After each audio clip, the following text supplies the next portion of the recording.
بسم اللہ الرحمن الرحیم۔ السلام علیکم، ہمارے چینل میں خوش آمدید ناظرین۔ آج آپ کے لیے میں انتہائی خوفناک، سنسنی خیز اور دلچسپ کہانی لے کر آئی ہوں، لیکن کہانی شروع کرنے سے پہلے آپ سے گزارش ہے کہ اگر آپ ہمارے چینل پر نئے ہیں تو ہماری چینل کو ضرور سبسکرائب کیجیے تاکہ آپ کو ہماری ویڈیوز سب سے پہلے ملیں۔ میں ایک چھوٹے سے قصبے کا رہنے والا ہوں۔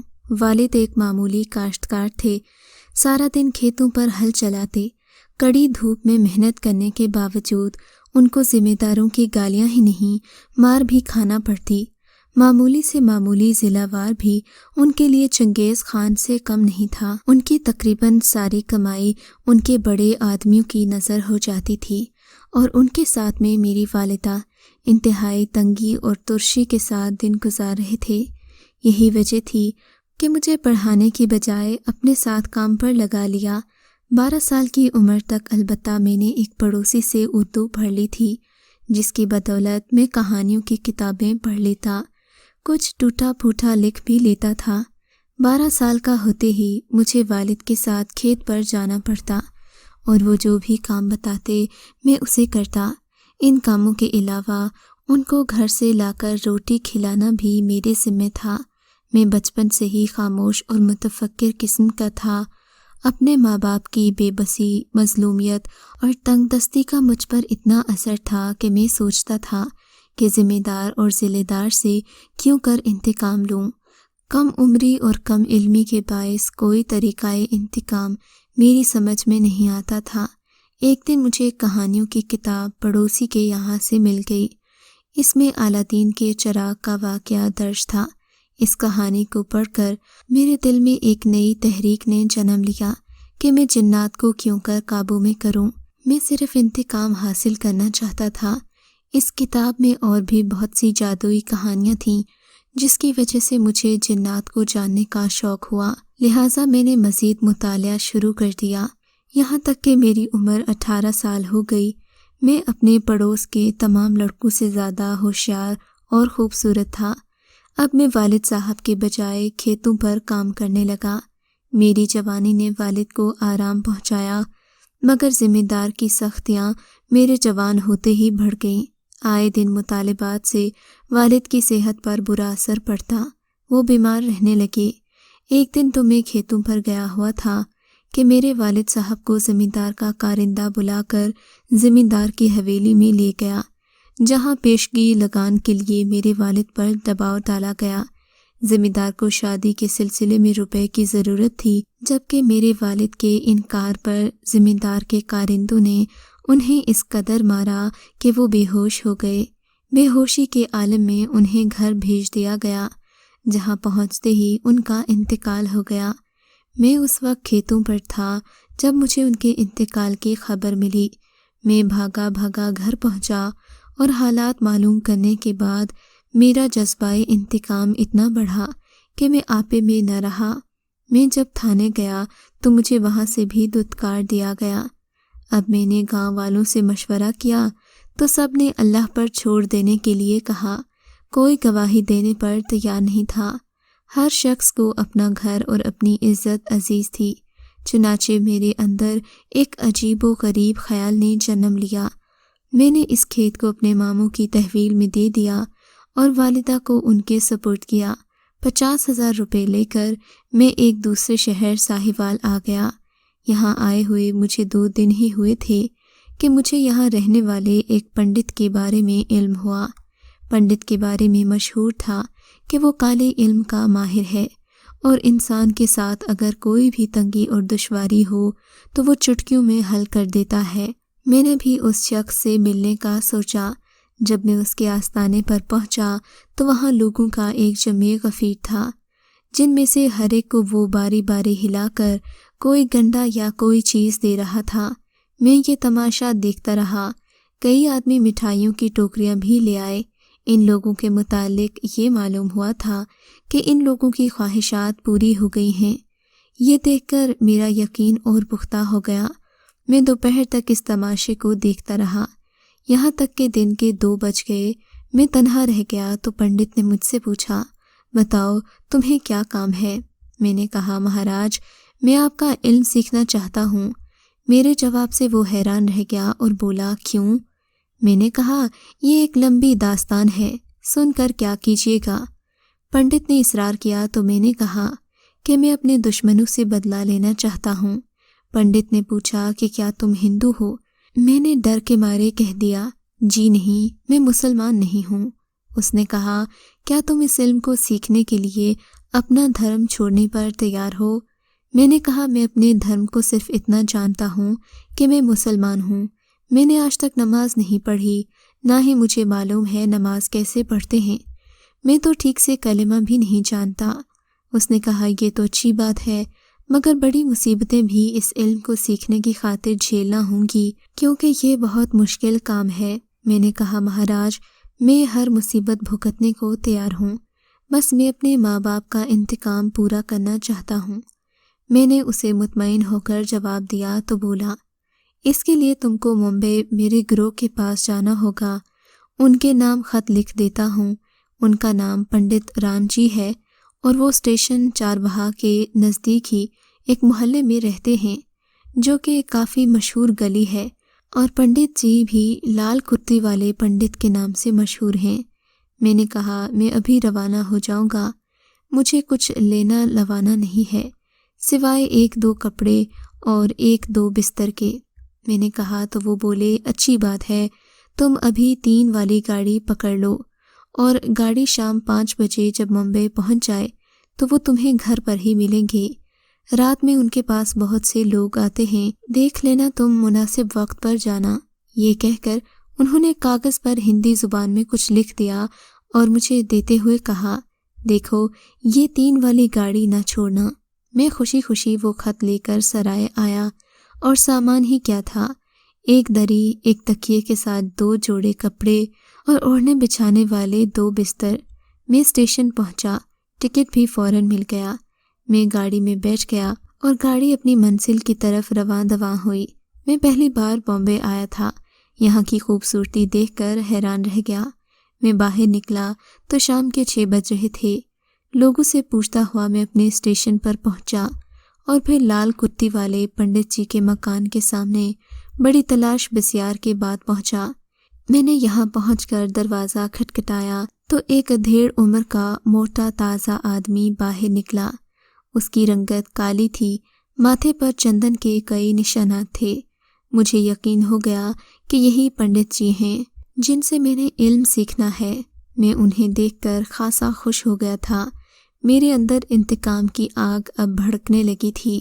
کچھ ضروری تربیت کے بعد پنڈت جی نے کہا کہ اب ایک آخری عمل رہ گیا ہے جس کے بعد مجھے میری طاقتیں مل جائیں گی اور میں انتقام لینے کے قابل ہو جاؤں گا۔ وہ مجھے ایک دریا پر لے گئے تھے، ساتھ ہی پنڈت جی نے ایک 10 گز لمبا بانس ایک دکان سے لیا جو کئی بانس جوڑ کر آپس میں بنایا گیا تھا۔ یہ بانس انہوں نے مجھے پکڑا دیا۔ پھر ہم لوگ پیدل ہی دریا کے کنارے تک پہنچے تو پنڈت جی بولے اس بانس کو سیدھا کرو، تم اپنی نظریں دریا پر گاڑھے رکھنا، شام ہوتے ہی تمہاری آنکھیں اندھیرے میں دیکھنے کے قابل ہو جائیں گی، لہٰذا تم دریا کو غور سے دیکھتے رہنا۔ جب تمہیں کفن میں لپٹی ہوئی لاش دریا میں تیرتی ہوئی نظر آئے تو بانس کے ذریعے اسے کھینچ کر اپنے پاس لے آنا۔ میں نے بانس کے سرے میں ایک ہک لگا دیا ہے، یہ کفن میں پھنس جائے گی۔ اس لاش کو لے کر تم مرگھٹ کے اندر جانا، جہاں تم روز چاپ کرتے ہو، وہاں کنڈل بنا کر بیٹھ جانا اور لاش کا کفن پھاڑنا، لاش کے سینے سے اس کا دل اور کلیجہ نکال لینا۔ اس کے بعد تمہیں یہ منتر پڑھنا ہوگا، پھر تمہارے پاس کالے رنگ کا بیر آئے گا۔ اس کی پہچان یہ ہوگی کہ اس کی دونوں آنکھیں انگارے کی طرح روشن ہوں گی، جس کی روشنی ہر طرف پھیل جائے گی۔ وہ تم سے پوچھے گا مجھے کیوں بلایا ہے، تم کہنا تمہاری بھیٹ موجود ہے۔ وہ اپنا منہ کھول دے گا، خبردار اس کے منہ میں دل نہ دینا، صرف کلیجی دینا، اور وہ کلیجی بھی اپنے ہاتھ سے کھلانا۔ جب وہ کلیجی کھانے کے بعد اور مانگے تو کہنا کہ تمہارا بوجھن تھوڑا تھوڑا اس وقت ملے گا جب تم میرا کام کرو گے۔ یہ سن کر وہ چلا جائے گا۔ پھر تمہارا کام یہ ہوگا کہ اس لاش کو دوبارہ کفن میں لپیٹ کر دریا میں بہا دینا اور اسی بات سے دھکیل دینا، مگر ایک بات یاد رکھنا، لاش کوئی دوسری نہ ہو۔ جو لاش تمہیں حاصل کرنا ہے وہ ایک کنواری لڑکی کی ہوگی، عمر کوئی 16-17 سال ہوگی، اور اپنے آپ کو قتل کر کے اس نے زہر کھا لیا ہوگا۔ ہمیں ایسی ہی لڑکی کی ضرورت ہوتی ہے جو اپرادھی ہو۔ مجھے 1 سال انتظار کرنا پڑا تھا، مگر تم تو تقدیر کے اچھے ہو، تمہیں یہ لاش جلد ہی مل گئی۔ یہ کہہ کر پنڈت جی چل دیے۔ میں اکیلا رہ گیا۔ باوجود سناٹے اور ویرانے کے خوف کا کوئی پتہ نہیں تھا۔ رات ہوتے ہی میں دریا کے کنارے بیٹھ گیا۔ کوئی گھنٹے بعد مجھے ایک لاش تیرتی ہوئی نظر آئی۔ میں نے بانس نکالا اور اس لاش کو نکال لیا۔ احتیاطاً تھوڑا سا کفن کھول کر اس کی صورت دیکھی۔ یہ ایک مرد کی لاش تھی۔ میں نے اسے دریا میں دھکا دے دیا۔ آدھی رات تک اس قسم کی 5-6 لاشیں مجھے ملی جو کسی لڑکے کی تھیں یا بوڑھے کی۔ میں نے سبھی کے چہرے دیکھ کر انہیں دریا میں بہا دیا۔ غالباً آدھی رات گزر چکی تھی۔ مجھے وہ مطلوبہ لاش مل گئی۔ میں نے پنڈت کے احکام کی تعمیل میں اسے کلیجی کھلا دی اور وہ چلا گیا۔ بس یہ میرا آخری قدم تھا۔ اس کے بعد جو مجھے چاہیے تھا مجھے مل چکا تھا۔ پنڈت جی نے بتایا کہ اس عمل سے تمہارے قابو میں ایک ایسی مخلوق آ گئی ہے جو تمہارے دشمنوں کو تباہ و برباد کر دے گی۔ میں دوسرے دن ہی اپنے گاؤں پہنچ گیا۔ ہر شخص مجھے حیرت سے دیکھنے لگا۔ بعض تو ٹھیک سے پہچان بھی نہ سکے۔ جب گھر میں گھسا تو اماں نے مجھے سینے سے لگا لیا۔ کہنے لگی، یہ تیرے چہرے سے کیا نحوست پھٹک رہی ہے؟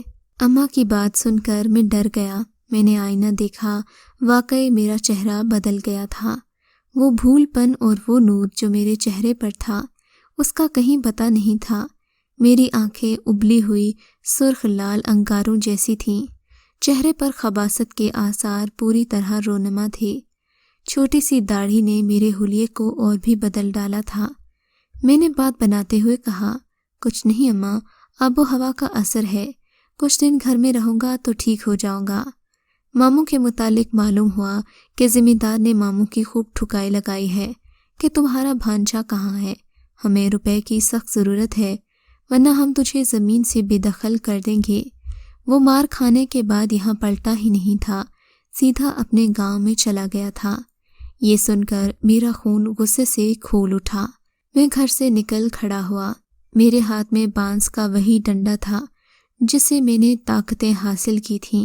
اب میں چاہتا تھا کہ کسی نہ کسی طرح ذمہ دار کے غصے کو ہوا دوں تاکہ وہ مجھ سے ایک بار بھڑ جائے، پھر میں اپنی طاقتوں کا استعمال کر کے اسے وہ سبق سکھاؤں کہ وہ یاد رکھے۔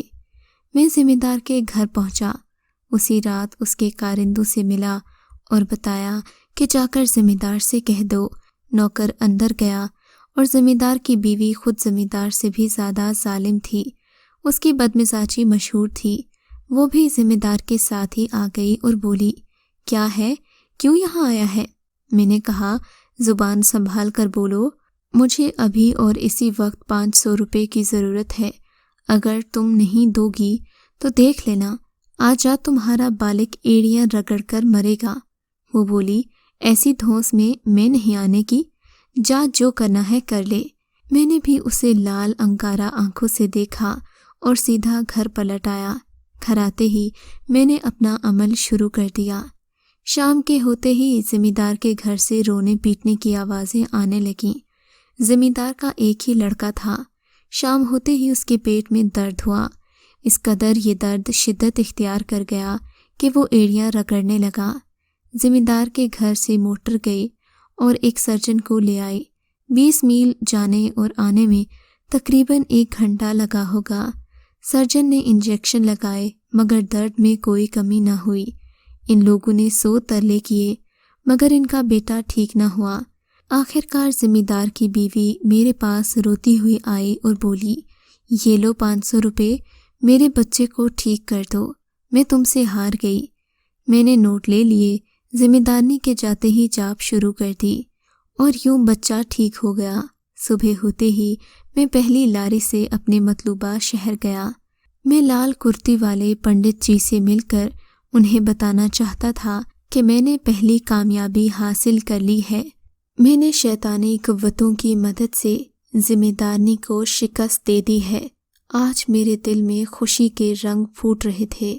میں جانتا تھا کہ میں فتح یاب ہو گیا ہوں، مگر جیسے ہی میں پنڈت جی کے آستانے پر پہنچا، وہاں لوگوں کا ایک ہجوم تھا جو کہ معمول سے کافی زیادہ تھا۔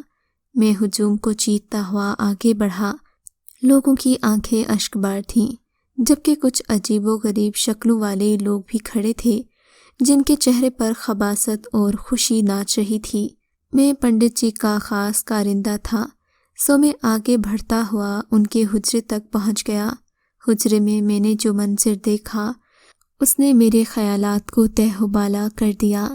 میں سوچ بھی نہیں سکتا تھا کہ اتنے طاقتور اور با اثر پنڈت جی کی موت یوں واقع ہوگی۔ پنڈت جی کپڑوں سے بے نیاز فرش پر پڑے تھے، جبکہ ان کی آنکھیں یوں ابلی ہوئی تھیں جیسے کسی نے بہت اذیت سے جسم سے روح کھینچی ہو۔ ان کی آنکھیں ابھی تک چھت کو لگی ہوئی تھیں۔ ایسا لگتا تھا جیسے وحشت ابھی بھی ان کی آنکھوں میں موجود ہے، جبکہ منہ سے جھاگ بہہ رہی تھی۔ وہاں موجود لوگوں نے بتایا کہ پنڈت جی صبح سے نزع کے عالم میں تھے۔ خدا خدا کر کے نہ جانے کس کی دعا سے ان کی جان نکلی ہے۔ مرتے ہوئے ان کی چیخوں نے پورے محلے کو سر پر اٹھا لیا تھا۔ میں نے پنڈت جی کی یہ حالت دیکھی تو آنکھوں سے آنسو رواں ہو گئے۔ میں فوراً سے پہلے بس پر بیٹھا اور اپنے قصبے آ گیا۔ گھر آ کر میں اماں کے گلے لگ کر خوب رویا۔ اماں نہیں جانتی تھی کہ مجھے کیا ہو گیا ہے۔ مجھے روتا بلکتا دیکھ کر وہ بھی پریشان ہو گئی۔ میرے تو دل کی کایا ہی پلٹ گئی تھی۔ میں کتنا کم ظرف اور کتنا کم عقل نکلا تھا۔ اللہ سے مدد لینے کی بجائے میں ایک شیطان کے ذریعے اپنے دشمنوں سے بدلہ لینے چلا تھا، جبکہ میں یہ بھول گیا تھا کہ بہترین بدلہ اللہ کا ہوتا ہے اور بہترین جزا بھی اللہ ہی دیتا ہے۔ اس دن میرے پاؤں سے جیسے جان نکل رہی تھی۔ مجھے اپنی موت کا یاد کر کے عجیب سی وحشت ہو رہی تھی۔ جب اذان کی آواز آئی تو مجھے لگا جیسے مجھے موت بلا رہی ہو، مگر اپنے آپ کو دھکیلتا ہوا مسجد تک لے گیا۔ مسجد پہنچتے ہی مولوی صاحب کی نظر مجھ پر پڑی۔ ان کی نظر میں عجیب سا کوئی اثر تھا جس نے مجھے وہاں بیٹھنے پر مجبور کر دیا۔ میں بیٹھا انہیں حیرت سے تکنے لگا۔ ان کے چہرے پر نور اور سکون تھا۔ نماز پڑھنے کے بعد مولوی صاحب خود ہی میرے پاس آ گئے اور بولے، بیٹا، جو کچھ تم نے کیا ہے وہ قابل معافی تو نہیں، مگر اللہ سے معافی کی امید رکھنا چاہیے۔ ابھی تم زیادہ آگے نہیں گئے، اللہ سے توبہ کی امید رکھو۔